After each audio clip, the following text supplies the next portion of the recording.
what I've been shown is that we're worlds within worlds within worlds. And as soon as this world reaches a certain frequency, then, oh, look at that. Now we're drawing even more divine awareness into it. And then it expands even more and reaches an even more divine frequency. And before we know it, truly, we will have that new earth. Chenée Fournier, welcome to Passion Harvest. Really looking forward to our conversation today, and I can't wait to dive right in. Thank you so much for being here. Thank you for having me. I've been looking forward to this. I'm so excited to hear about all your incredible experiences, spiritually transformative experiences. I know you have many, many, and I'm sure the audience are going to love it. But perhaps, unless you want to go back further, I'd love to start. I mean, since you were 11 years old, you've been sensing and interacting with spirit. Actually, I've been sensing and interacting with spirit even since before that. But at 11 years old is where I had a situation happen where some kids at school said something and shared some information that then made me afraid that I was going to go to hell and be in hell for eternity. And I didn't grow up in a household where we even were taught about hell. So there was really no logical reason for me to become so afraid of that, other than what I learned many years later through a through a past life meditation, was that I had actually had a previous lifetime as an energy healer, a folk healer, a medicine person, something along those lines, where I had been killed for, being accused of being a witch and being killed while terrible things were being said to me and yelled at me. So I believe that when these kids said something about products in the house having to do with the devil and how my family and I were now doomed to die and go to hell, I think that was a trigger for me. It reawakened a fear in me that had been a carryover from a past life that I wasn't even aware of. So that lasted for a number of years and caused a lot of deep existential fear. And I eventually did come back out of that, and I came out of it stronger.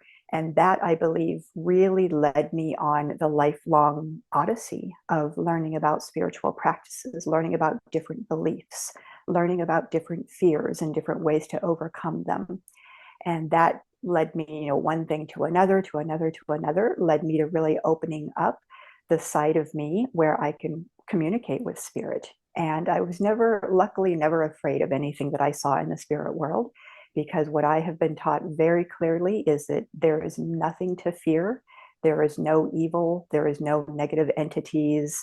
There is no hell. So there is nothing to fear whatsoever. And so once I was able to come through all of that and then start my spiritual journey, learning lots, reading lots of books, going into lots of spiritual traditions, going to even, multi-day silent Zen meditation retreats, mystical Christian retreats, going to all these different retreats, and basically coming to the belief that it all leads to the same truth. However, not only are there religious dogmas that get overlaid onto spiritual beliefs, there's cultural dogmas that get laid over these spiritual beliefs. So one of the things that I've really come to embrace is, one of the messages I'm here to impart while I'm here in this physical form is that there is absolutely nothing to be afraid of. We don't need to do or say the right things at the moment of death. There aren't any lights that we're going to get sucked into. There aren't any negative energies in some parallel universes or in the spirit world that's going to condemn us to another rebirth if we don't want a rebirth. There's just none of that. There is us being here at this frequency, and then us no longer being focused on this physical form, but instead being absorbed back into the spirit world, being welcomed back home into a higher octave of frequency, is what I've been shown. It's all energy and it's all frequency. So no one's trying to trick us. We're not going to accidentally choose a rebirth. If we don't want rebirth, we don't have to have a rebirth. Even Buddha talked about that. There's a difference between reincarnation and rebirth. So what he really taught was, at any moment, we can attain enlightenment.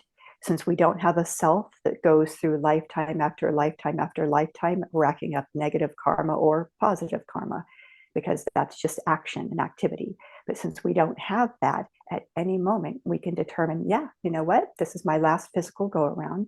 I'm now going to enter the state of nirvana. And so for me, when I speak about nirvana, it is same as heaven, the afterlife, the everlife. It's just this gift that we're now gifted with the ability of, we're now back home in the spirit world. And we are welcome to stay in the spirit world and continue our lives and our evolution there.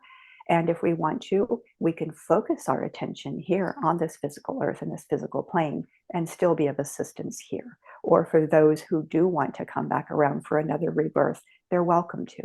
And they don't have to worry about being thrown into a lower awakening state.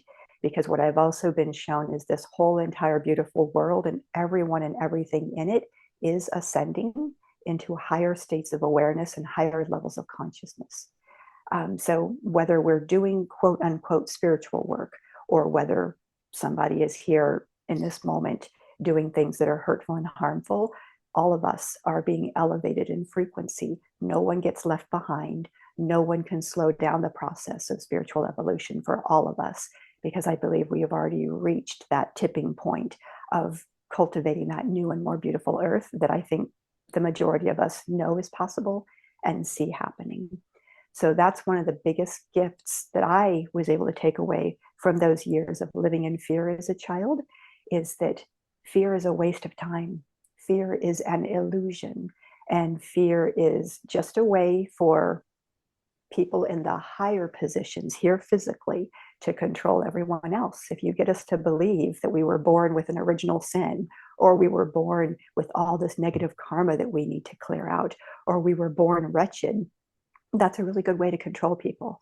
If you get them to fear death, or fear the in-between when there is no in-between, or fear a negative rebirth when that is not a thing, if you can get people to fear all of that, then you can control them really well. So I think one of the things that I brought with me throughout past lives and have really ignited in this life is this belief that we are sovereign beings and we have a right to decide how our life goes, and we have a right to decide how our physical death goes, like the experiences that we have at that moment, so to say, and that we have a right to know that there is absolutely nothing to fear. And for me, that is just ultimately such beautiful and comforting news. Thank you. I'm so calm, and your words are so comforting. Your message is incredibly comforting to me and to the audience. Gosh, I've got a few questions. When you say you communicate with spirit, who is spirit? What is spirit for you? For me, ultimately, when you really, go to the grandest expression possible, spirit is source. It is this beautiful life force energy that creates everything. I do believe in a creative life force, and I believe that we are all co-creators, and I believe that we are all individuated expressions of this one beautiful source. I actually spent 2 years in seminary when I thought that I was going to be a spiritual care provider for hospice patients, because I also spent 4 years volunteering hospice or volunteering Reiki with hospice patients. So in seminary, I actually learned this process or this theory called process theology. And it is the belief that even source, or in that terminology, even God, is in process of becoming, that there isn't this one supreme being that knows everything. It's not a being, it is a beautiful source of life force energy that has personhood just as everything else does. It has this cosmic experience, this cosmic beingness, and even it is in process of becoming. It's not like it knows everything and that's that, and we're just here to play out this thing called fate. No, everything is in process every single moment. And because at least human, excuse me, at least speaking of human souls, there are at least 8 billion humans here on this planet. And then there are other beings and species and trees, and this whole planet itself all has personhood, it all has volition, it all has sentience. And so everything and everyone is an individuated expression of source, of spirit. So when I speak of tapping into spirit and communicating with spirit, I am at times communicating directly with source of this life force energy. At times I'm communicating with angels and spirit guides. At times I'm communicating and channeling through an even larger percentage of my soul.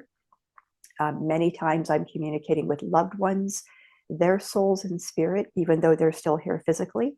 as well as those that are in spirit that are no longer here physically. They've already had their physical transition take place, and they're back in the spirit world fully and completely. And I do use terminologies like heaven, spirit world, everlife, afterlife. I use those all interchangeably and with no dogma attached to them.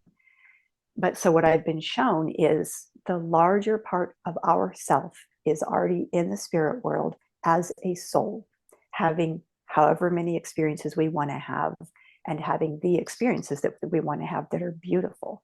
I've heard some people talk about we choose to come here because heaven is boring.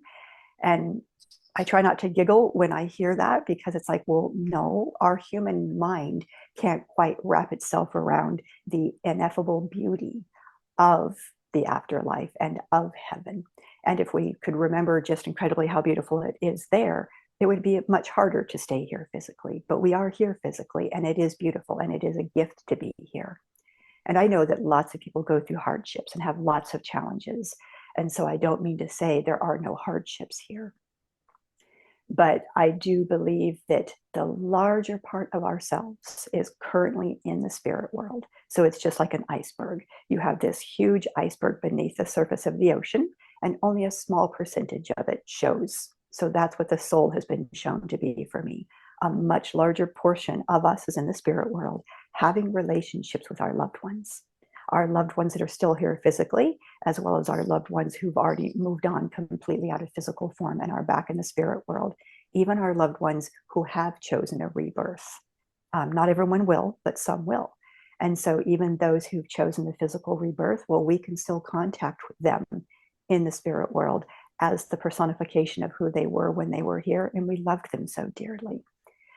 So when I'm talking about connecting with spirit, I'm talking about me as that soul form that's still mostly focused in the spirit world, communicating with whoever and whatever I want to be in communication with, or whoever wants to communicate with me at a soul level.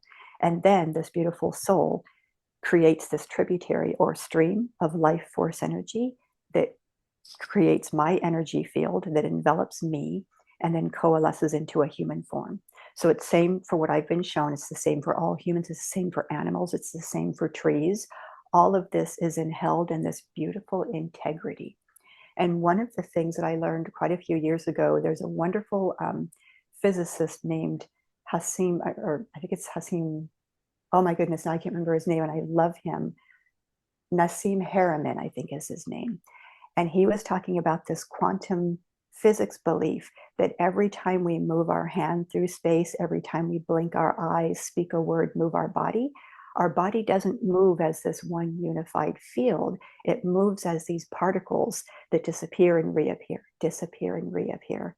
And so to me, as soon as I heard that teaching, I thought of like that thousand-armed deity that is either from Hinduism or Buddhism. And so I thought, oh, okay, so then that's an expression of what it would look like if we could see at every moment the speed of the quantum field. So I just love the fact that everything is in process, everything is evolving, everything is becoming, and everything in any moment is open to us to be co-creative with it. I also, like I said, I also love the fact to know that as far as the spirit world is concerned and the non-physical world is concerned, there's nothing to be afraid of. There's nothing to fear. There is only love.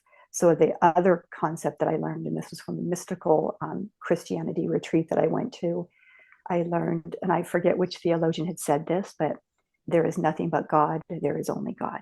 So then I took it a step further. There is nothing but love. There is only love. There is nothing but creative life force energy that wants the best for us. That's all that there is.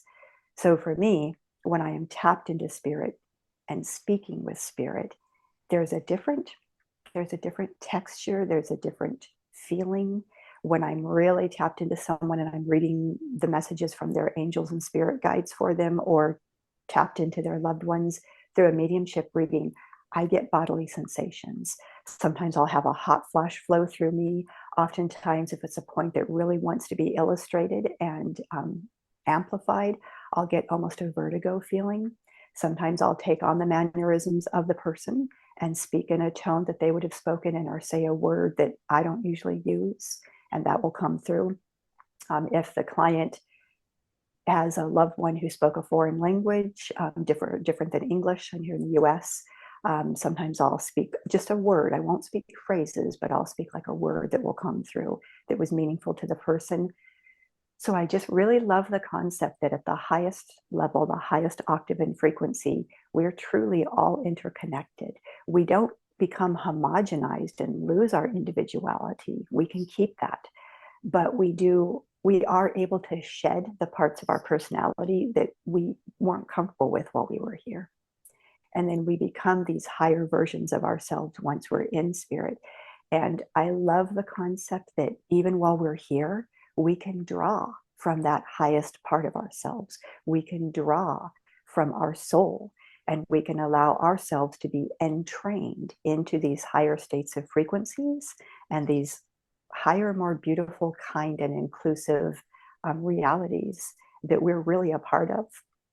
And so for some people, they'll say, well, I really can't understand that concept of being one. And so the analogy that I came to use that really brings it down to me to layperson terms is, well, my body is a uniform form. And I've got fingers and eyes and toes and ears and all these organs, and they're not all the same. They all do their own unique jobs, but they're all a part of this one body that, when functioning well, functions really beautiful and allows me to stay really healthy. And so that's the same thing, is that when we're no longer here in these individuated physical forms and we're now back in the spirit world, well, we're even more aware of our oneness, and we're even more aware of that unitive field of consciousness that we are all a part of and we can all tap into, but we're still aware of our individual nature, and we're able to express however we want and be whatever we want and do whatever we want. And it's really beautiful. And I love the concept as well that even if, so I know that this is going to be my last go around. This is my last physical incarnation here, but I'm still going to work to help uncover that beautiful new earth that everyone keeps teaching about and that I'm already seeing in this real world. This, I'm going to correct myself. I don't like to use terms like real world, because the spirit world is even more real than this one. But this feels so real to us. It feels like the only reality oftentimes, or to me, it can. It But sure does. it does, but it's not. And so I love the fact that what I've been shown is that we're worlds within worlds within worlds. And as soon as this world reaches a certain frequency, then, oh, look at that. Now we're drawing even more divine awareness into it. And then it expands even more and reaches an even more divine frequency. And before we know it, truly, we will have that new earth that people are talking about. So even though I don't plan on coming back to this particular form and expression of created reality, I am still going to participate in the uncovering of this new earth and the cultivating of this new earth just from the spirit realm. And as I say these words, I am getting that feeling that I was telling you about, where when I'm tapped into the spirit, I feel a bit of a vertigo feeling. So this is something that I'm speaking a truth that's truthful for me. And so for me, it's like, okay, I appreciate this beautiful world and this life, but I also know that I will be even more powerful in helping to uncover this new earth from the spirit world. Because right now, so many beings in spirit are helping me in this physical form called Chenée Fournier do the work that I do. Some of them are my ancestors, some of them are angels and spirit guides. A large part of it is my soul, and a large part of it is just the fact that every morning I acquiesce to being a channel for divine love to flow through and a vessel for divine light to shine through. So I just love that concept that I don't do this alone, and that when I'm no longer here physically, I'll be on somebody's team in the spirit world, helping them, whether it's consciousness studies, whether it's mediumship or angel and spirit guide work. I'll continue what I'm doing here, but just at a higher frequency and with a larger reach. So that to me is very exciting. But I'm also very excited that I get to be here right now in this lifetime doing this work. And to me, that's kind of a surprise, because when I was younger, when you come out of these years of fear, there's a lot of angst. So I had a lot of angsty feelings and just kind of anger in my teenage years. And then as I started going deeper and deeper, learning about different spiritual traditions and going to the spiritual retreats and really tapping into the spiritual nature of life and who I am as a spiritual being, I became happier and happier.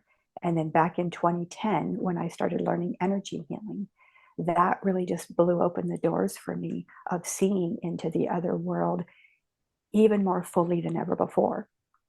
And then, like after, I think it was after seeing my first Reiki client and having her give me the feedback of, thank you so much, Chenée, for that session. This is the first time in almost 20 years that I felt in my body, that I felt safe to be in my body again. That was like my first client. That was just so beautiful. And I remember after she left, I went into the bathroom, washed my hands, and I looked in the mirror and I recognized myself for the first time in a way I had never recognized myself before. So I knew that I had come home and found my way to my calling. And then from energy healing, it evolved into what I call spoken word energy healing, where I would speak what I was seeing intuitively. That evolved into mediumship. That evolved into angel and spirit guide readings. And then all of that evolved into now what I also offer called grand attunements. And I asked the angels, what more do you want me to do? And I heard offer attunements, offer what's called grand attunements. And I was like, okay, what does grand stand for? And immediately I heard that it's an acronym, and it stands for the gift of remembering your angelic nature and divinity. And I don't know if you could hear, but behind me, the lights just moved. And it kind of distracted me for a moment, but I kept my train of thought. And so to me, when things like that happen in the physical realm, when I'm speaking about something, that's the angels putting the exclamation point on something, because they're just I so love that. happy that I'm working in unison with them, that I'm able to tap into the spirit world this way. I think we all are, but I'm able, and I'm no longer afraid of anything. And that really opens me up wide. But so back to the grand attunements, I asked them, okay, and I understand what this is for, but can you go deeper for me so I know what to tell my clients when they ask me what that stands for? And they said, well, just like when you go through any sort of a ritual, you go through a ceremony, you go through thresholds in life, you meet milestones in life. There are different things that we celebrate, different ways to celebrate it. Sometimes it's a birthday party, sometimes it's a graduation ceremony.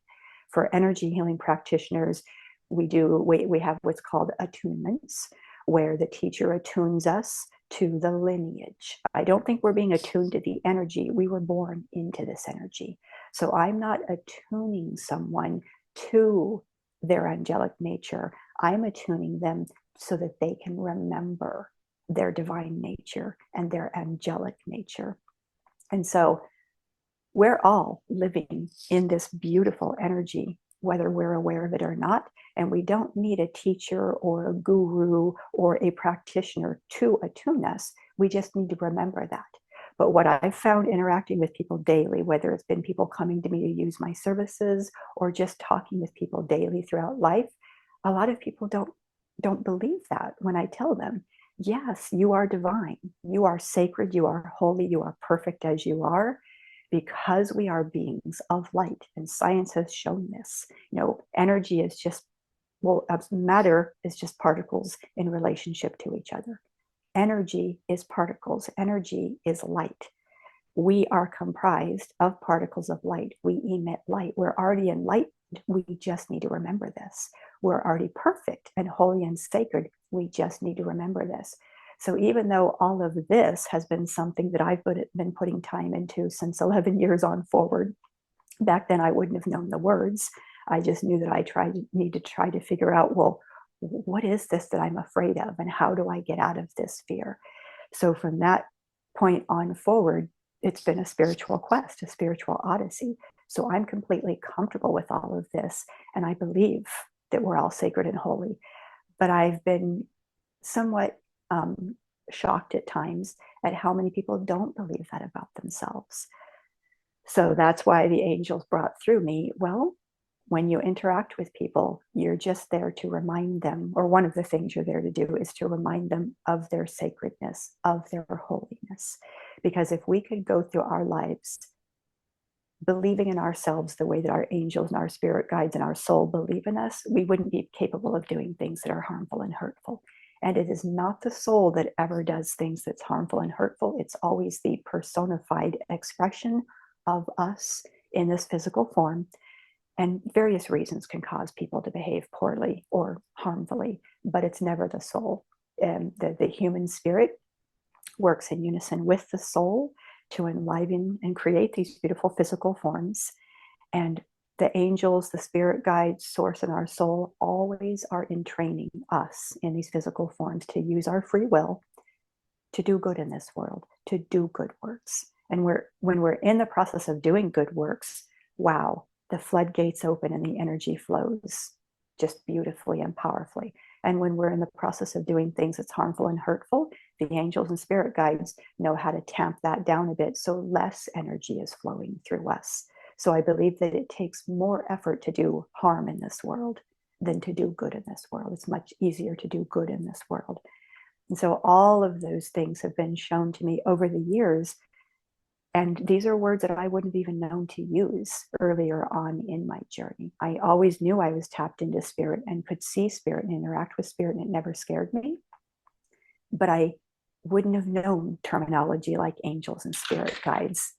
And there goes more lights falling behind me. I don't know if you can see that or hear that. Yes. But so it's just the angels that are just like, yes, we are there with you, always helping you. And for people who don't believe in the terminology of angels and spirit guides, that's okay. You know, some people believe in quantum physics and they'll use science terminology. Some people don't believe in anything and they're just leaning into their own selves. That's okay. We're not punished ever. And we're certainly not punished for not believing in certain concepts or terms. But I know because of having my angels appear to me multiple times in my bedroom in physical form, that they are here, they're around us, and they can take on any shape or form that we need them to interact with them. And that's what I love too, is that they know that if we're afraid for them to appear physically, they won't. And they know that when we're ready to see them physically, they'll appear for us. And they have a really good sense of humor as well, because they've also shown up for me in ways that just make me laugh when I think back on it. Wow, Chenée. Gosh. My brain's just processing all this incredible information you've been sharing. So you interact with spirit and your spirit guides and angels. It's almost sometimes they talk to you, so you can hear the words, Right. which is incredible, and you see them. Yes. Well, to start with, what do angels look like? Okay, so what I've been shown very clearly is that angels are just really beautiful at shape shifting. They can appear however we need them to. So when they're in the spirit realm, they're going to appear to each other mostly as bodies of light, is what I've been shown. You know, I could be wrong on this because it's coming through my filter and I'm interpreting it in a way that can make sense to me. But when I see them, they will oftentimes appear first as orbs of light or bodies of light. Oftentimes they're going to be an iridescent white, iridescent gold, iridescent silver.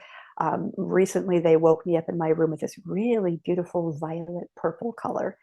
And even though they'll oftentimes wake me up from my sleep, I come to full conscious awareness and I still see them. So it's not a sleep dream state. It's not that hypnagogic state. It is full wakefulness when I can see them. And so they're genderless. They can be formless. However, for some people, they really want to see their angels as these beautiful human looking forms with wings. The angels are more than happy to show up in that form if that's what is going to make a person comfortable. But one of the times when they showed up in my room, and I know why they showed up this way, so that I could say to someone, do you really think that if this was a figment of my imagination, this is what they would look like? But I was in my bedroom.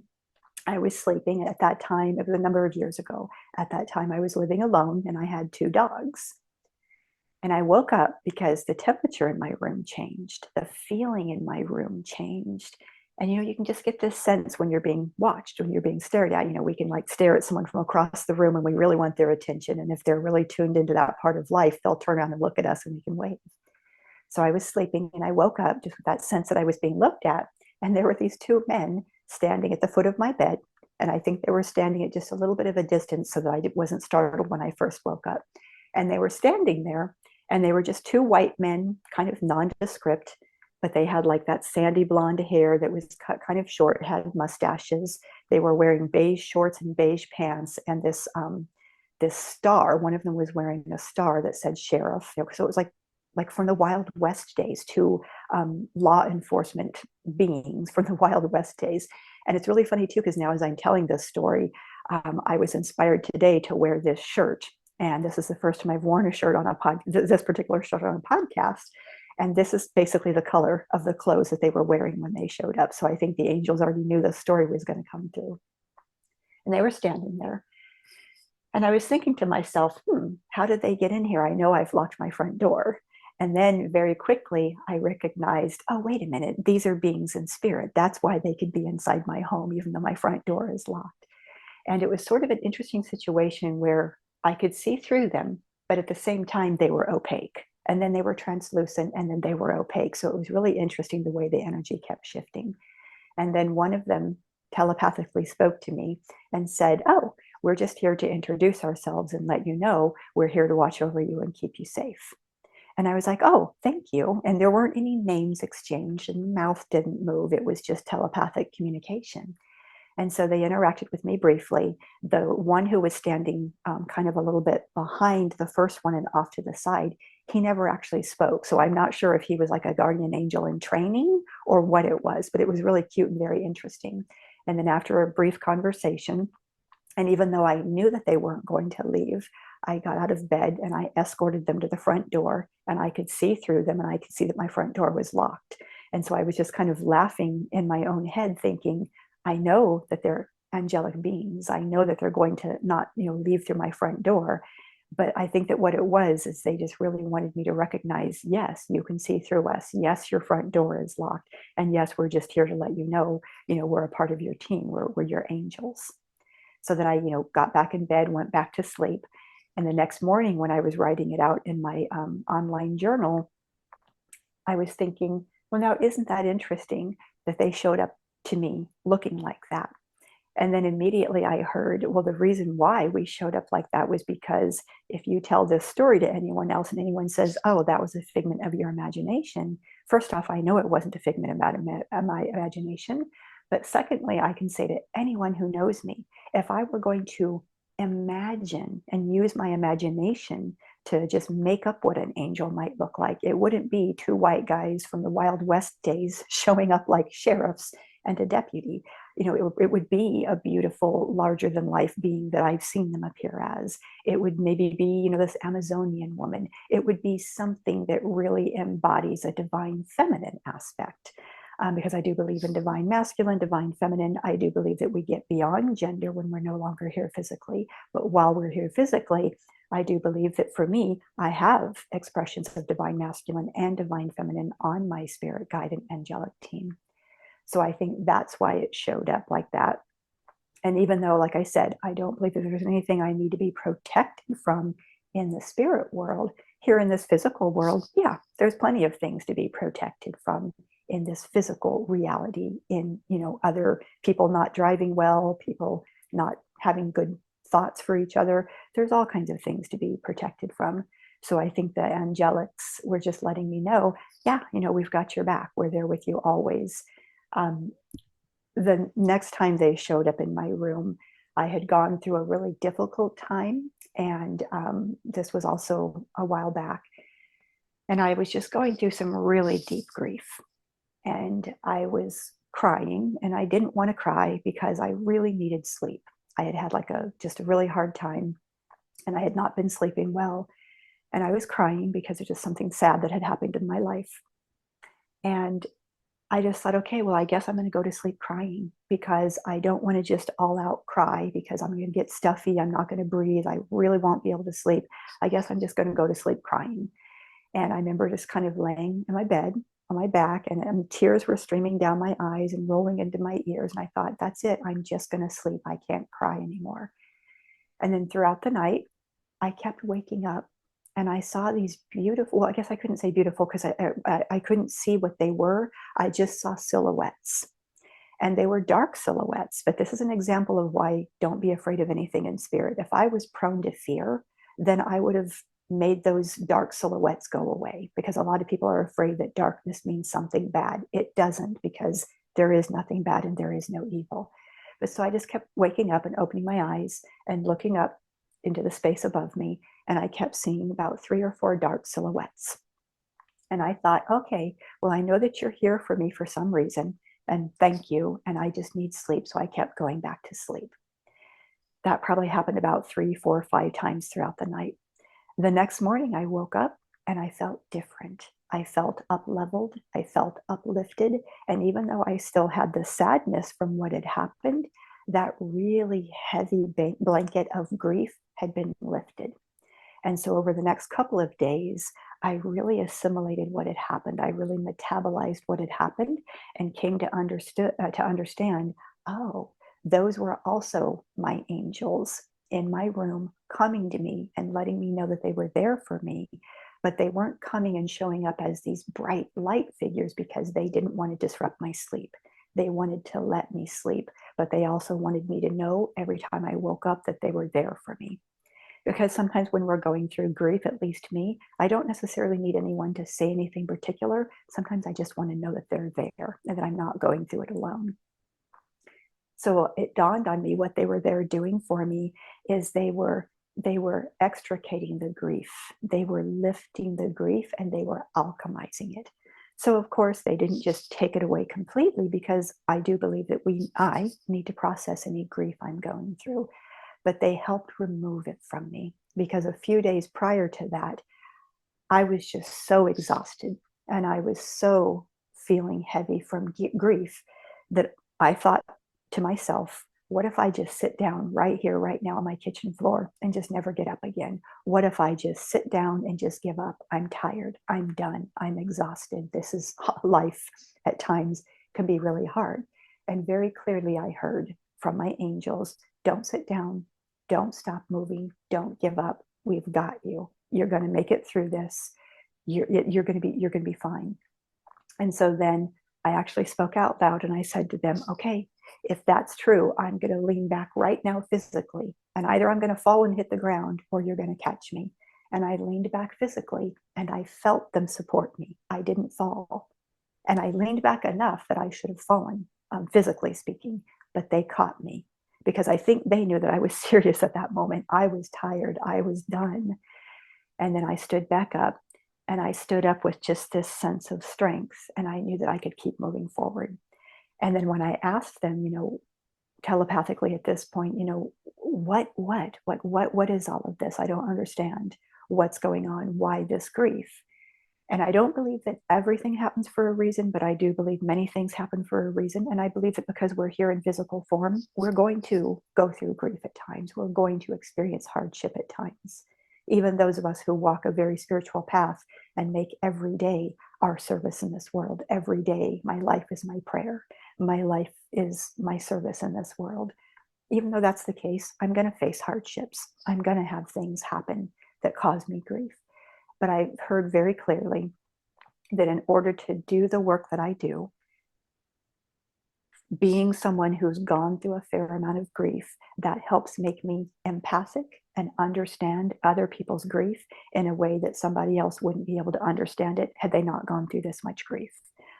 Before I was even 13, I had experienced the physical death of my favorite grandma, my favorite grandpa. In fact, my favorite grandpa, his physical transition took place just a few days before my 5th birthday. So there's that grief to be held around the time of a birthday. So my grandfather died before I was 5. My grandmother experienced her physical death around 11. My childhood pet that I was very bonded with experienced her physical death when I was about 13. It was totally unexpected. My grandfather's passing was totally unexpected. My grandmother's passing came at the end of a year-long coma. At the time I was 17, I experienced the physical death of a dear high school friend who had just graduated high school the year before and made his transition at only, I believe he was 19. So, and then of course the years since then, various things have happened. But every time something happens that steeps me in grief, I also am able to dig deeper and find within me the light that's within me to help me get through these moments of grief. And then, like I said, it really helps me that when I interact with my clients, because doing mediumship readings, there's a lot of grief to be held. So I know how to hold that grief. I know how to process it with them. And then I know how to then alchemize the energy that's around them and me to uplift us both. So that by the time the end of the mediumship reading is done, they're laughing and they're smiling, because now I've also been able to bring through for them happy memories of their loved one and funny stories of their loved one. Or if it's an angel and spirit guide reading, I'm bringing through this person's strength for them and reminding them of their strength. So, it's been a life of ups and downs, but now what I can definitely say is for the past number of years, it's been mostly an upward trajectory. And anytime grief does happen or things that make me sad, I'm able to weather it better and get through it faster, and then find a strength that is within myself that can then help me support others as they go through challenging times as well. Thank you for that openness, Chenée. Thank you very much. Wonderful, incredible Thank you. stories. Thank you. Thank you.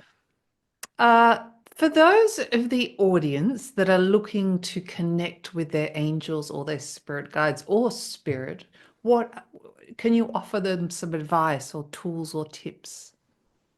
Absolutely. I think one of the biggest things is to hold your intention on who you would like to connect with. If you're wanting to connect with a loved one who's no longer here physically, or if you want to tap into your angels, your spirit guides, your own soul, to bring that in and to learn from the knowledge that your soul contains, or to hear from your angels and spirit guides, it's as simple as setting the intention. But then you also have to follow it up with holding attention on what you've set your intention for. So for some people, that can come through prayer, it can come through meditation, it can come through doing anything contemplative. Because in the mentoring that I do with people who come to me to learn how to do the work that I do, or just to learn how to open up to their own angels and spirit guides or soul, some of them will say, "Oh my goodness, please don't tell me I have to meditate. I can't meditate." It's like, that's okay. Not everyone resonates with the concept of meditation, and that is okay. So I'll just let them know, well, then find something that you love doing that helps you lose track of time. Do it without a podcast in the background. Do it without music. Do it in silence. Because oftentimes when we're doing something that we love, we get lost in time and we're not busying our mind with music or words or podcasts or what have you. That's really when spirit can impress upon us and communicate with us whatever they want us to know. If you are someone who's comfortable with meditation, then yes, meditate. Every morning, the first thing I do when I wake up is just say some prayers, do a short meditation, do a gratitude list, and then just acquiesce to being a channel for divine love and a vessel for divine light. And then I always tell my spirit guides and my angels and my soul, wow me today in wondrous ways. Remind me of your presence in ways that will really get my attention and I can't possibly miss. But now, simultaneously, even if I've said that prayer before getting out of bed, if I immediately start occupying my mind and listening to things, and I do listen to podcasts and I do listen to music, but most of the time when I'm at home, I'm in silence. When I walk in nature, which I do every single day, I'm in silence. And I always set the intention before my walks, what I would like to experience on my walk, who I would like to interact with and communicate with. And then I always do what's called dedicating merit. Before I even start the walk, I say, may this merit that I generate from my beautiful feelings today be dedicated to, and then I fill in the blank. Sometimes it might be the earth, it'll be angels or spirit guides, it'll be animals that are being tested on in laboratories, which I think is terrible that's even happening. Animals in zoos, animals in farms that are going to be used for food, animals in homes that aren't being treated well. It'll be dedicated perhaps to children of this world or what have you. But I always, every day, set that intention. So when I go through my life that way, I'm not going to even possibly miss an interaction from my angels and spirit guides. Sometimes when I've been hanging out with people who I know, or I'll be listening to people tell me their stories, I'll think, oh, wait a minute, did you just see that? Oh, did you just hear that? Do you recognize that was a sign? That was your angels trying to communicate with you. That was your grandmother trying to get through to you. Sometimes when I do the mediumship readings, a certain sign will come through and I'll say it to the person and they'll think, no, that doesn't make sense. And then I'll hear spirit, their loved ones in spirit say, bring it up again, but bring it up this way. And then the person will go, wait a minute, yeah, okay, I don't know why that didn't just make sense a few minutes ago. It does make sense now. And they'll say, yeah, I do see those signs a lot. So really what a lot of it is just paying attention, because we get so caught up in our to-do lists in our mind, or focusing on what we're going to do throughout the day, or focusing on whatever, that we might set the intention, who we want to hear from and what signs we want to see, but then we forget to hold our attention and be awake and to be receptive of these. Another thing that I will have clients do is, I'm sure you've heard of it, called automatic writing. And so I'll just let them know, well, pick a time when you can have maybe 5 to 10 minutes all to yourself. Maybe that's in the shower because your life is so busy, or you have kids and a spouse and you never get a moment to yourself. Well, perhaps it's in the shower, perhaps it's in the car, or commuting on whatever public transportation system you're on. And just bring out your phone if you want to type it on your screen, or have a journal with you, or if you're in a place where you can speak, turn on your voice recorder and record it. And then ask your loved one in spirit, ask your angels and spirit guides or your soul, what message do you have for me right now? What do you want me to know? What is it that I'm ready to hear and know? And then either write down the answer or speak the answer. Once you start really learning to trust that you are tapping into your angels and spirit guides, your ancestors, whomever, once you really learn to trust that, and you don't get all caught up in that analytical mind trying to shoot holes in that, so to say, and you can really say, okay, yeah, I really am tapping into the spiritual nature of things, then you're going to start feeling it in your body. You're going to most likely come to a time where you recognize, oh, wait a minute, when my angels are really trying to communicate with me, I feel it. Because with me, like I said, I'll get bodily sensations when my angels and spirit guides really want me to know something, when I'm getting ready to make a decision that isn't going to be in the best interest of me or of spirit. I'll feel it. I'll know it. It's what people will call a gut feeling. I mean, goodness, they are just so creative at how they get us to recognize that they're right here with us always, and they're guiding us if we just listen to it. And a lot of that also takes a self-confidence. If you can really have confidence in yourself and you know that you can trust yourself, then you're going to have a lot easier time tapping into your own intuition, and you're going to have a lot easier time tapping into spirit and listening to spirit. If you're always second guessing yourself and always thinking, oh, I can't possibly tap into spirit, it's going to be harder. It's not impossible, but it's going to be harder because you're going to be busy trying to disprove what the angels and spirit guides in your soul is just trying to show you every single day. I love how you explained that. It's simple, it's perfect. I've written a list. I love it. Good. Just a quick side note. So say we're open to signs and we see a beautiful bird, or what, a feather falling, for example. I'm just giving an example. Right. Ha- A lot of people say to me, but well, what does it mean? Okay, I've seen a sign. Maybe Right. it's an angel or it's my spirit guide, but what are they trying to tell me? Well, whenever my clients say something like that, or a person I'm interacting with, I always ask them, did you in that moment ask, what does this mean? Most of the time they'll say, oh my goodness, no, I didn't. So what I like to work with people on is learning to trust their own selves. Instead of coming to me and saying, what do these signs mean? I want them to start writing down for themselves, what could this possibly mean? So even just, this could be something someone could do every single day. If I see a feather, this is what it means. So it's sort of like a rubric, or whatever that word is, that terminology. Okay, so dear angels, let's play the sign game. For the feathers, I want it to mean this. For a bird, I want it to mean this. For a song, I would love for it to mean this. They'll work with you on the definitions that you want.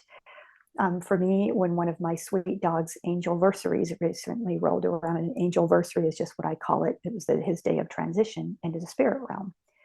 And for me, my sweet dogs that I've shared my life with, they were angels in the spirit world that agreed and volunteered to come into physical form to inhabit dog bodies while they were here, even though they knew it was going to be a short lifespan compared to a human lifespan, and they were going to be limited. But they wanted to do it because they wanted me to be able to feel that unconditional love, to feel it showered at me physically, from when beings are here physically, and for me to have a physical being to shower it upon that way. So I do believe that my dogs are angels. The ones who are no longer here with me physically are still a part of my angelic team. So this one particular day rolled around. It had been a full year since his transition, his angelversary, and I was really missing him physically. And these really interesting series of events that happened that are just angelic coincidences and angelic happenings put me at the right place at the right time. And I pay attention in life. And out of the corner of my eye, I saw something move and then hit the ground. I was walking in an asphalt parking lot, no trees above me, no birds around me. And I looked down on the ground, and it was this very tiny little white feather. And I knew that that was my dog in spirit as an angel now named Aslan, was what his name was or is. And he was just making sure that I was in the exact right place at the exact right moment for that feather to find me. And so I picked that little feather up and put it in my pocket. All these feathers that I find, I bring home. So for me, the feathers are angels' calling cards. But for somebody else, it might be a specific calling card. And on that particular day, it was Aslan's specific reminder. I'm right there with you always. I'm a part of your angelic team. So when I'm doing mediumship readings with people, a very specific bird will usually come through, or a very specific animal will come through. And then it's very clear that that's meant to be a reminder for that person that when they see that particular sign, that is that loved one saying hello to them. With one person, she had lost the physical presence of her beloved husband, and she was just really wanting to know, I'm sure he's sending me signs, but I can't figure out what they are. And so I got really quiet and I tapped into her husband and I said, what can you point out to her that she's been missing? And I very clearly saw coins, but they weren't regular coins. And so I had to really look at it, because they will work as hard as I need them to get these images into me. And they'll work as hard as anyone needs them to, because it's not that hard of work for them. It's kind of harder work for me, I guess is what I should say. And I'm raising my frequency and he's lowering his frequency and really communicating. And then I saw very clearly, oh, it's a gambling chip. It's like a poker chip or whatever you get when you go to casinos. And I thought, okay, that's really precise and specific, and I'll speak it out loud. And I said, okay, well, he's showing me gambling chips. And she kind of lit up and her energy changed. And she said, we live in Vegas. And I said, okay. And my head really tingled. And I said, okay, but it's more than just that you live in Vegas. It's more than just you see gambling chips if you go into the casinos. It's more than that. And I said, he's actually showing me a gambling chip with a hole poked in it and a chain, like a necklace chain. You could wear it as a necklace. And she said, oh, okay. She said, yeah, when we got married here in Vegas, because we live here, all of our party favors, or some of our party favors, were gambling chips. So each person got to go home with gambling chips. And she said, and I have a gambling chip that I poked a hole in and I made a necklace out of. And I said, okay, so that's one of them. And I said, and he's showing me that you made the necklace out of it after his transition. He wasn't here physically when you did that. And she said, yeah. I said, see, so that's how he's still there with you. He knows what you did with one of those party favor gambling chips from your wedding, and that you keep that around you. It's not like she wears it 24/7, but you have it around you to remind you of him. And she said, yeah. I said, okay, so now don't be surprised if you start finding gambling chips in random locations, around your home. And so that's what's so important, is assigning meaning to these signs. Because, if you're learning a second or third or fourth language, there's all these words coming at you. And if you don't know the meaning assigned to that word, it's not going to make sense to you. So if you don't start assigning meanings to these signs, they're going to have a harder time bringing messages through to you. And for some people, they'll just get this information dropping in claircognizantly, where they just know. For some people, it's going to be clairaudiently, where they're going to hear. So I just always invite people, assign meaning to these signs and let it be known. And the moment you assign it in your head, these beings in spirit can hear your thoughts. They're not spying on your thoughts. They're not judging what you're thinking about. And you do have your right to privacy. So they're not just listening to you 24/7. The angels and spirit guards are soul. They know what we're doing. They are hearing us, but they're not judging us, and they're not, I thinking things about what we're thinking. But the moment that you assign a meaning to something, now your spirit guides and your loved ones in spirit and your angels know, oh, okay, look, now the next time she wants to hear from so and so, we're going to make sure that that's the sign she sees. And it's really beautiful. These signs are going to start showing up frequently and with much more frequency. And so that's the beauty of it, is as soon as they realize we're a willing participant in this sign game, or whatever you want to call it, they will just be more than happy to provide us with these signs, and they will just, they'll happen quickly. And it'll be, so sometimes it'll be things that just kind of like, take your breath away, like, oh my goodness, that was so beautiful, or that was just this gorgeous thing that just happened, and it'll make you laugh. Sometimes the way that they communicate with me, I will just laugh, even if I'm in public or driving my car, I'll just laugh because there's so much joy in being in this constant communication with these beautiful beings in spirit. It's just the most beautiful thing. So many people say, you probably get this, I'm never coming back. Why would we choose to incarnate on the earth if heaven or the other side is just so wonderful? So, what I try very much to do is to hold beautifully and lightly to the fact that this is all one big, great mystery to the human mind. And so I try not to answer that question for each person, and to let each person come to a realization for their own selves why they incarnated. So what I've learned to say is that I don't believe that we incarnated to pay off negative karma, because I don't believe in negative karma. I don't believe in original sin.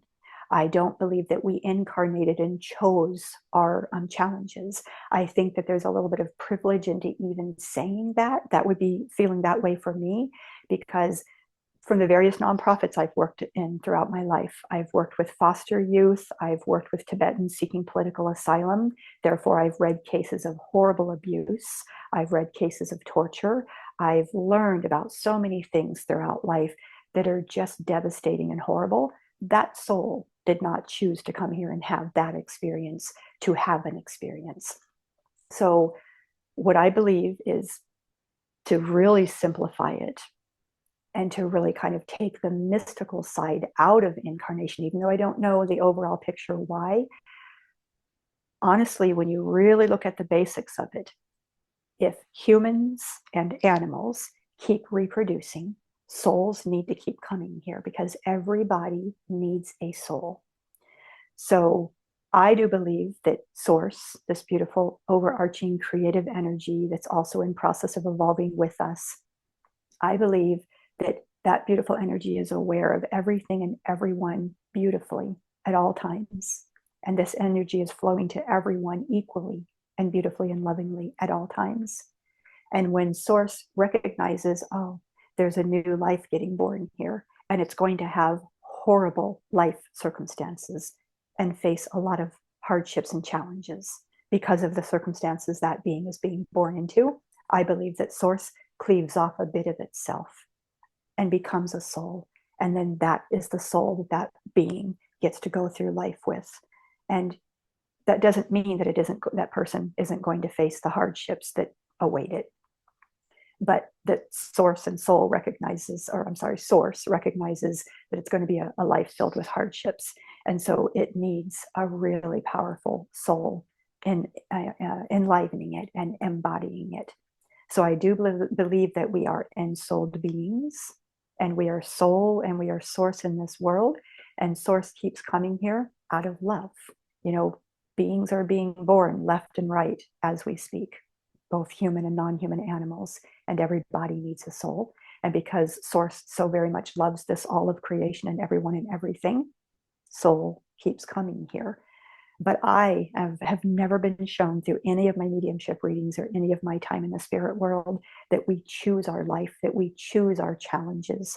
We come here for experiences, that we come here for Source to get to know itself. Because if you look at the history of humanity, even in just this current form called Homo sapien, supposedly meaning, wise being, and many of us that can be true for, and some people you look at and you think, oh, well, that's not really a very wise way to use life force. But as a physical being in this physical form, it's been at least 200 to 300,000 years in this form, still working through, evolving. So if you think about it, almost probably every single lesson that's ever need to have been learned has been learned. And it's all in what some people would call the Akashic records. It's all there in this catalog of the collective consciousness and awareness. Source is incredibly intelligent. Consciousness is intelligent. Conscious awareness is vast and huge and basically ineffable to my human mind. So I can channel it without completely understanding it, but getting closer and closer to it. So what never made sense to me, even at a deep visceral level, was, oh, well, Source keeps coming here to get to know itself, or God keeps coming here to get to know itself. God knows itself. Source knows itself. Soul knows itself. Soul is perfect and holy, and human spirit is perfect and holy. But I believe that until we really truly complete that evolutionary step of stepping out of the carbon-based life form and into the light-based life form, then this world is going to continue to be a physical place with physical beings that need souls to enliven it. So that's why the work that I do is important to me, and I'm going to continue to do it even though I'm no longer here physically after this lifetime, is because once this new earth is truly born, or it's already been born, once this true earth is cultivated and cultivated and cultivated to the point that we quit being in physical form, and now we just stay light-based life forms. There's not a body to take care of. There's nothing that need to be fed. If this body doesn't need to be fed, nothing else has to die. I believe it was, oh my goodness, what is her name? Barbara Marx Hubbard, who was a futurist, just this wonderful thinker. And she talked about Homo universalis is who I think what she called it, or Homo spiritus, spiritual human, universal human. And her belief, and I'm not sure if she heard it from somebody else or if it manifested through her, her belief was we'll come to this point where we're no longer in physical form, but we can have individuated lifetimes if we want, but we'll be in a light-based form, we'll be spirit-based. We'll come into, and Earth won't look this way that it looks. It'll be beautiful, but it won't look the way that it looks. But if we want to come here and have an experience, we'll come here, we'll have an experience. When we're done contributing what we want to contribute, when we're done experiencing what we want to experience, we'll leave. We're here, then we're not. There won't be this birth and this death. It'll be more like we appear and then we disappear and we come and go. And it isn't just this lifetime that is finite, it is infinite in length. It is timeless. When I was a child, one of the terminologies that used to scare me was eternal, like eternity. And I thought, oh my gosh, so whether you're eternally happy or eternally unhappy, and now I know there is no such thing as eternally unhappy, because evil, the devil, hell, none of that exists. We're here, and then we're at a higher octave and frequency, and we're in the spirit world, and we're happy. But that word scared me when I was a child, and so I eventually grew out of that fear too. But the word that makes much more sense to me is timeless. When we're here in this physical form, we have concepts of time, but it's a construct. Just like the belief in evil and fear and negative entities, those are human constructs. And once we're away from this human form and this human body lays to rest and becomes nutrients for this earth if handled correctly, and now the human spirit and the human soul re-merge together. The human spirit has that life review that we all talk about. Many of us have heard and talked about. So the human spirit is what's cleansed and cleared and freed of things. And then it merges with the soul, which is directly of source. And then we reappear into that non-physical world, into heaven, the spirit world, the afterlife. So I just really see the beauty in those of us who choose to not come back, still assisting in the cultivating of this new earth. The earth itself is evolving. The earth itself is a sentient being. It allows us to have this vessel within which this thing called life plays out. And when I use that term life, it's with the small l, because for me, life really is a capital L. It is timeless. It is beautiful. And from what I've been shown too, I know I've heard different people talk about past, present, and future always going on at the same time. But that also doesn't quite make sense to me, because that would be super chaotic. And that would also mean that when people were here and they had a horrible lifetime and there was lots of pain and suffering, that just eternally goes on. It doesn't. When we're here, we have an understanding of a construct of time, and we tap into things and we think, oh, it's past, present, and future, but it really is only the present. The future hasn't happened yet, I believe. The past has already happened, and now it's done, and it goes into the Akashic records as a memory. So therefore, that's why I've never been shown that souls come here to learn anything. They don't need to leave anywhere to learn anything. And in fact, they don't really leave. They just adjust their focus into this physical form, because as I said earlier, every physical body needs a soul. And so I do believe, like as I've read before, I do believe that we're moving. We're starting to move from the carbon-based life form into the light and spirit-based life form. When that happens, it will just be soul playing and having the experiences that it wants, but without coming into a denser reality. So I do not know why, in general, something exists instead of nothing. I do not know, in general, why incarnation ever started. But if it is true that in these physical forms, we evolved with the planet and through the planet and as particles of the planet and the cosmos, then for me, it would make perfect sense. Well, then we've got to go through the evolution to now becoming spirit and light based again. And so perhaps the beings that do choose to reincarnate here again physically, or be reborn here physically, perhaps they feel that their strengths lie in coming here physically to participate in the evolution of this reality.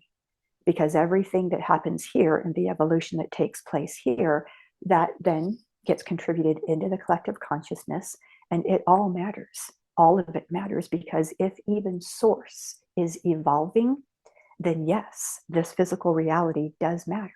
So when I say I'm not coming back here again in physical form, I'm not saying that because, oh my gosh, life has been so difficult, I'm never coming back again. I can't wait to get away from there. I don't mean it that way at all. There have been times in my past where I would have meant it that way, because I was just so tired of the sadnesses and the hardships of this life. I'm tired at how animals are treated cruelly, or children might be abused, or adults end up in relationships where they're abused. There are a lot of hardships here. So I think it's important for soul and source to remain focused in this beautiful 3D world, because those of us who do remain focused here, either coming back here physically or assisting from the spirit world, we're continuing to help this beautiful world expand. And in fact, the vision that I get right now is this gorgeous earth as we see from space, this beautiful, gorgeous earth getting bigger as the universe is expanding, the earth getting bigger. Now, this is not what science is saying, but this is what I'm seeing metaphysically. And as the earth is expanding, it allows more room for the earth to breathe. It allows more room for soul and spirit to be embodied into this earth. It allows this earth to become even more ensouled with spirit and soul, to where it'll get to this tipping point. And I do believe we've already reached that tipping point, where the new earth is now coming faster and faster and faster, and is going to continue. And then at a certain point, it won't be physical. None of us will be physical. None of the animals will be physical. Therefore, we won't have predator and prey. We won't have the eater be eaten. We won't have birth and death. It will just be eternal, timeless life. And beautiful beings will perhaps want to come to Earth to have an Earth feeling sort of experience. But it wouldn't be because heaven is boring, and it wouldn't be because, oh my goodness, we've got more things to learn. It would be more like, oh, well, this place is just so beautiful. I want to make it even more beautiful. I want to experience its beauty, not saying it's more beautiful than heaven. There's just a difference, because I think that even when we're in spirit and we're in heaven or the afterlife, the everlife, we can experience whatever we want to experience. And there aren't echelons of things, and there aren't hierarchy of things. Everything just is. So if it is, so it's really interesting. But so I don't know why the earth exists in the first place. And maybe once upon a time it did exist for consciousness to get to know itself. Or maybe it just became into existence through a thought of source. And then now it needs to grow and expand just like everything else does. And that requires beings in spirit to at least focus here.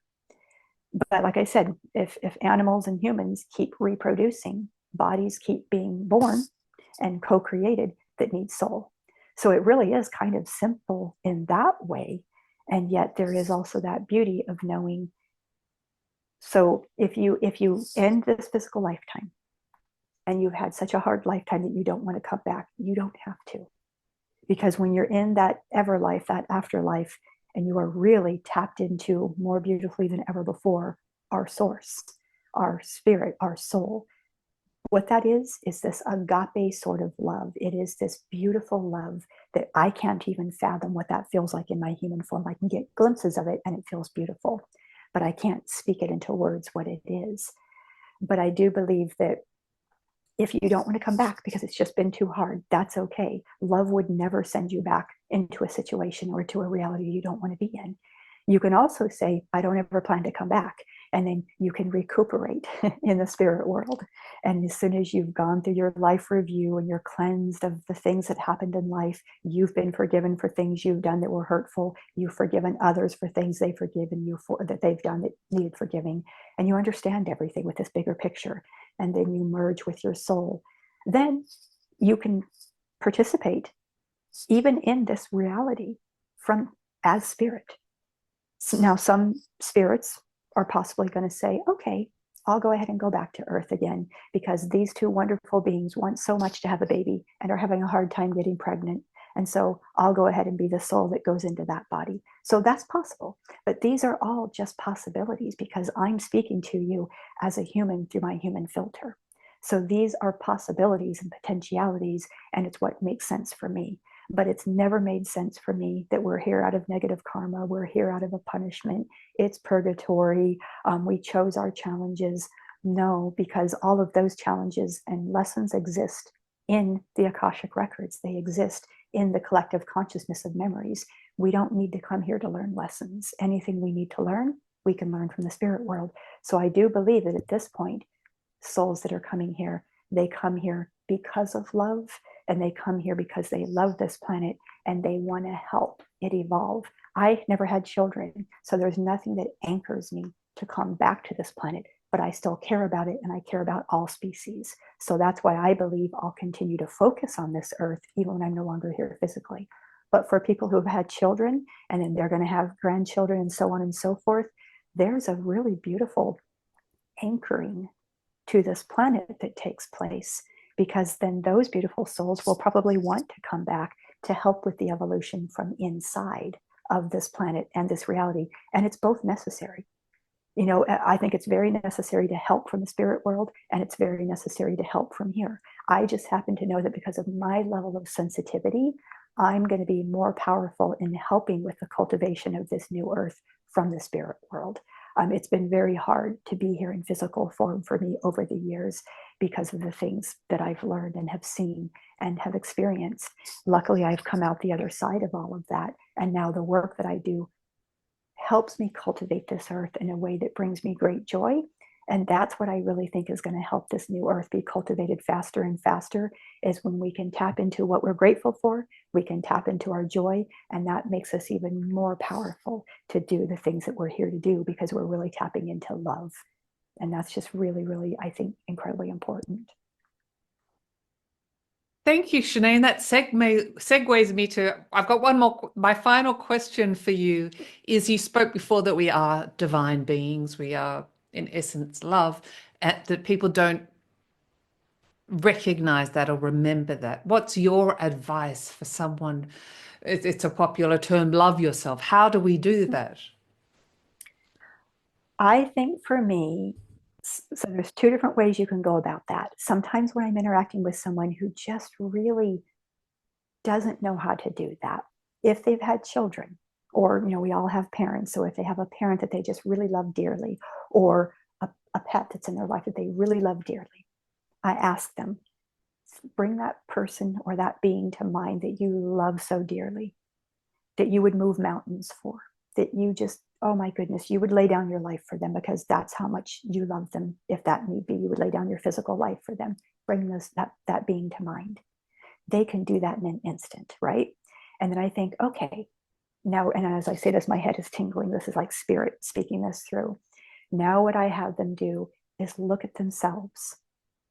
Look at themselves as their angels see them, as Source sees them, as God sees them, as their soul sees them, and recognize that they are equally as lovable and equally as deeply loved as that being that they've brought to mind. A lot of times it's easy for us to think about how much we love others than to think about how much we love ourselves.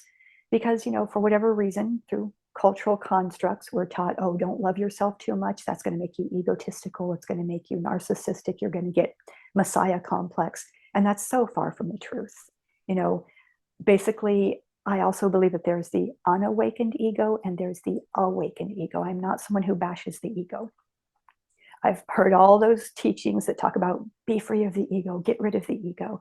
Well, in the work that I do, I need to have my ego because I need to know what's mine and what's my clients, what's mine and what's their loved ones in spirit. So you can stay in your unawakened ego, and it's the unawakened ego that tells you you're not worthy, that makes you greedy, that makes you do things that are selfish, or doesn't make you, but it kind of lays the groundwork for you to behave that way.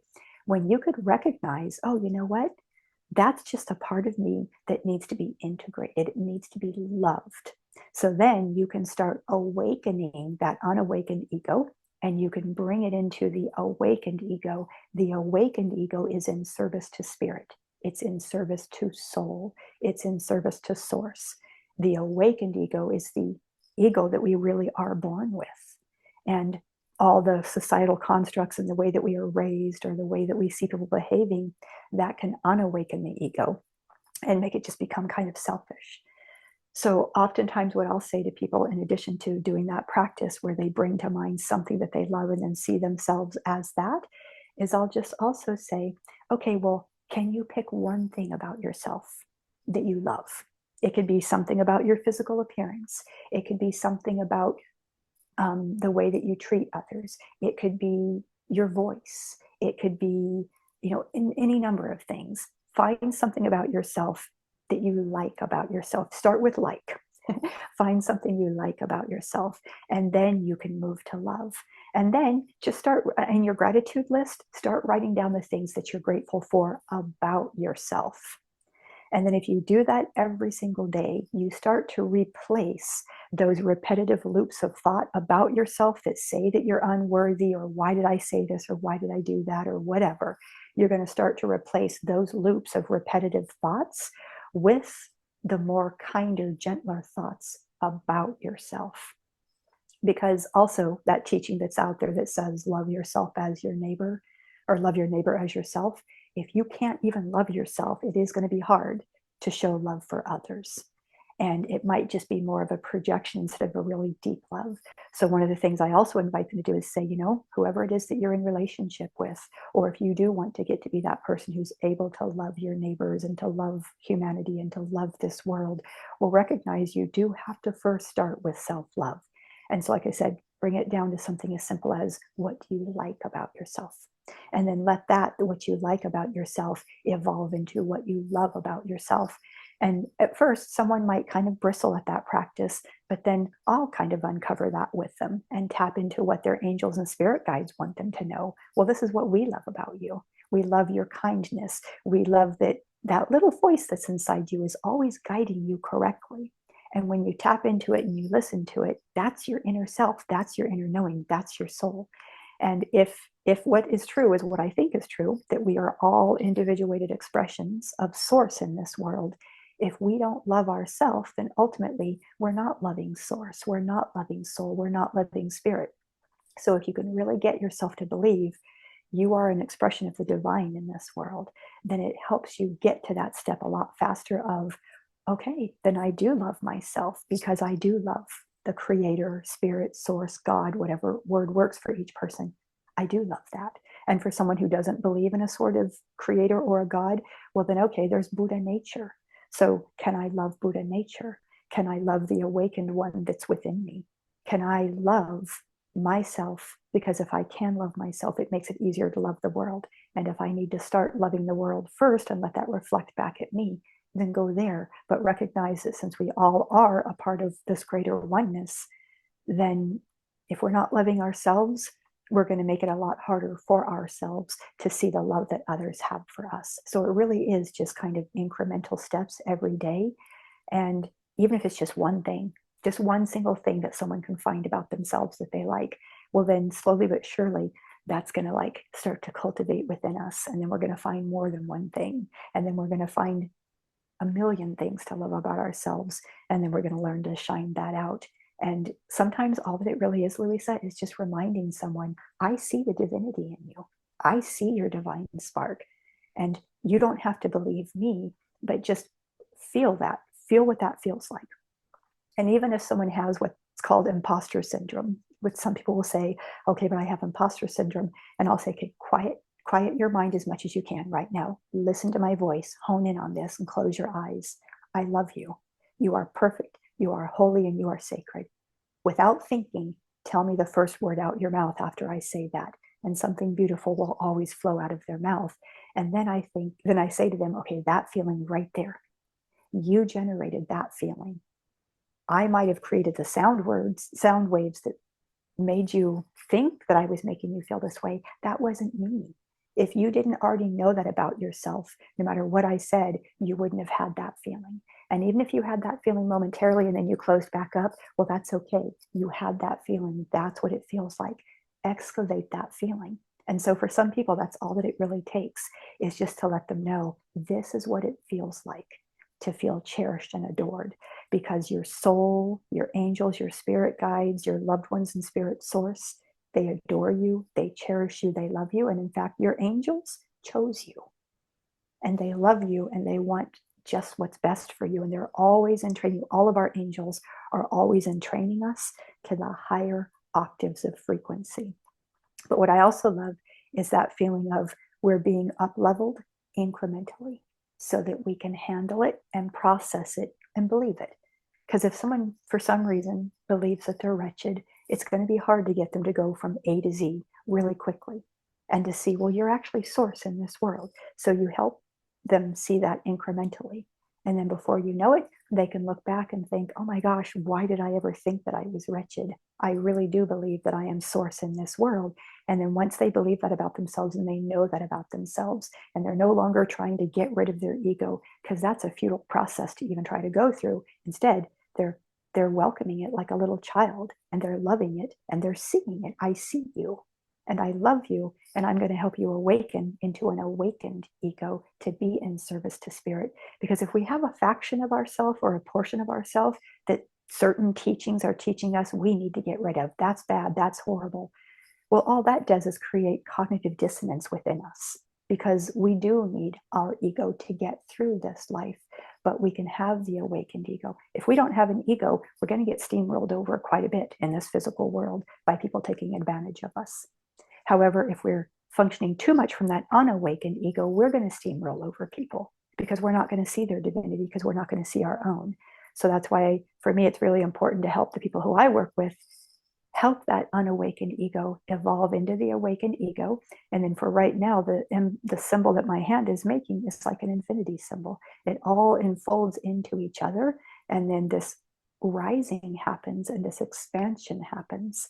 And it's a continual daily process. I don't sit here and say, oh, I don't have any more unawakened ego in me. Of course I do. I'm still in this physical form, but I do believe that who I am now is different than who I was a year ago, 5 years ago, 20 years ago.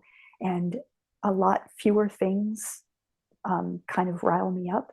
And more of what it is now is the things that rile me up are things that, people hurting each other or hurting animals are just going through this life, not tapping into their awakened ego, not tapping into their divinity, and living from that smaller portion of themselves that's going to slow them down. But the good news is everyone and everything is coming right along into that new earth. There isn't a bifurcation that I've heard people talk about. No one's going to get left behind. Those of us who are walking this path joyfully and willfully are going to have an easier time of it. And the ones that are really still stuck back in that me, eat or be eaten, I've got to get everything for me and mine. It's going to be more, there will be more growing pains along the process, but even they're going to come into the new earth as well, because none of the points of consciousness, none of the expressions of consciousness are wasted or are an accident or are bad. There's just awakened and unawakened. There's this frequency and the higher frequencies. And for me, that is really super good news that, we're all going to the same point of, awakening and awareness. There's just going to be different experiences along the way based on what we're prepared for and what we're ready for. And one of the biggest things to be really prepared for it is self-love, self-like. Let that become self-love, and then just really radiate that love outwards and believe it when people tell us that we're lovable and we're divine. Chenée, thank you so much for being on Passion Harvest. Wow. I'm definitely re-listening to this one. It's so inspiring and passionate and wonderful. Thank you very much. And thank you, Louisa, because every time I do these beautiful podcasts, I learn something new. Because before I sit down to even do these, I always set the intention. May the sound waves created by my voice be imbued with light, be encoded with healing frequencies, and be infused with love. And may whatever needs to be spoken through and will be the best to be heard by this particular podcaster's audience be what flows through me. I'll sit down maybe intending about bringing certain things through, and something else will come through because I'm just at a certain level, I'm the witnesser of what I'm also experiencing and co-creating. So thank you so much for this opportunity to even Thank co-create this you. with you. No, really, thank you. Thank you. And then for the gift that you're giving us today. Oh, thank you. And then all the angels and spirit guides in the non-physical realm. Thank you so much. You're welcome. Thank you. Okay, bye-bye. Bye-bye.